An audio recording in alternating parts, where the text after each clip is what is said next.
Саламатсызбы балдар? Бүгүнкү турган темабыз 5-глава тригонометрдин элементтери. Параграф 1. Бурч жана радиандык чейни. Биз бурч жөнүндө түшүнүктөрдү жакшы билебиз. Бурчту буга чейин чиймесин да чийип көргөнбүз. Демек, анықтама чыгарсак, анда бир чекиттен чыгуучу эки шоолар менен чектелген тегиздиктин бөлүгү бурч деп аталат. Бурчтун чоңдугу градус чейин менен өлчөнөт. Тик бурчтун 91 бөлүгү 1 градус деп аталат. Демек, 1 градусту нүктө белгилейбиз.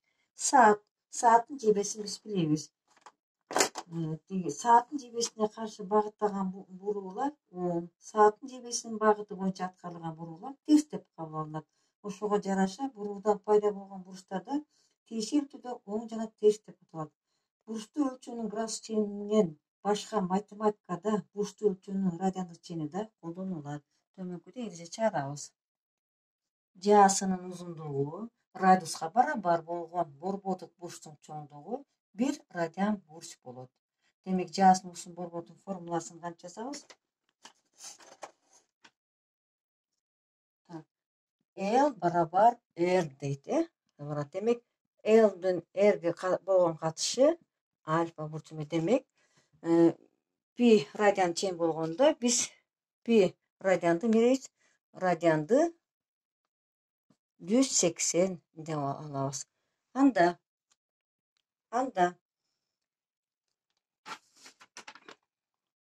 1 радиан градус менен өлчөө аркылуу өлчө турган болсок, 180 бөлүнгөн πге барабар. Градус чейинде бурчту радиан аркылуу өлчө турган болсок, π бөлүнүп 180 πге барабар. Мисалы үчүн, π бөлүнүн 2 радианды барабар 180 π бөлүнгөн π бөлүнүн 2. Кыскартканда 90 градуска барабар болду. 20-ны чыгара турган болсок, π бөлүнүн 180 көбүйтүү 20 градус барабар π бөлүнгөн 9 болду. Мисалы үчүн чыгарып көрөлү. 45ти чыгарып көрөлү. 45 градус чейинде радиан аркылуу туюнтайлы барабар π бөлүнгөн 180 көбөйтүлгөн 45.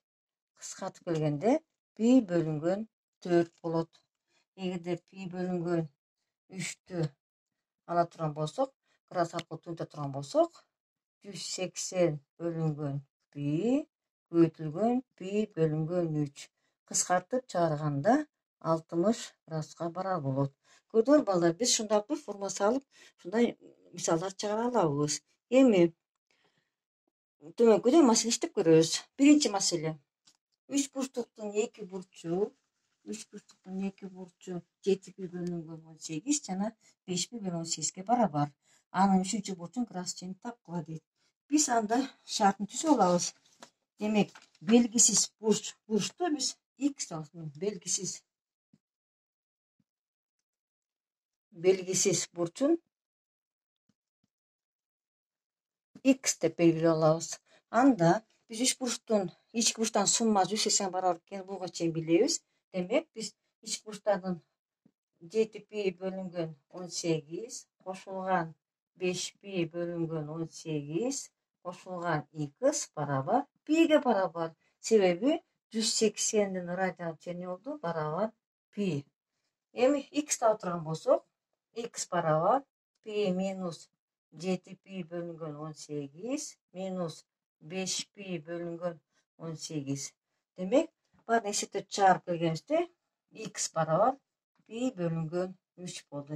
Π бөлүнгөн 3тү биз радиан чейиндеги бурчтарды градус чейин аркылуу туюнта турган болсок, π бөлүнгөн 3 барабар 180 бөлүнгөн π көбөйтүлгөн π бөлүнгөн 3 барабар 60 градус. Демек, 3-чү бурчу 60 градуска барабар экен.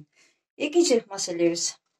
Жаасы π бөлүнгөн 6 радианды камтыган радиусу 60 сантиметр болгон айлананын узундугун тапкыла дейт. Демек, чыгарымында биз айлананын формуласын жазып алабыз. L барабар альфа көбөйтүлгөн R. Демек, альфа бул жерде π бөлүнгөн 6га барабар, R болсо 60 сантиметрге барабар.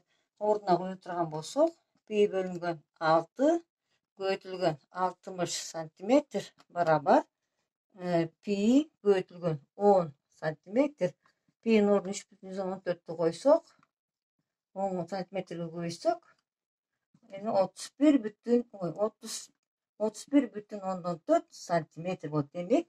Jağın uzunluğu 34,14 santimetrege barabar eken. Biz emi bu emir kitaptan karayбыз, tapşırma. Emekide tapşırma berilgen. Tapşırma kitap boyunca karaganda номер 1, номер 2, номер 3, номер 4, номер 5. Emki görüşkünçe sağ salamatта bolinglar.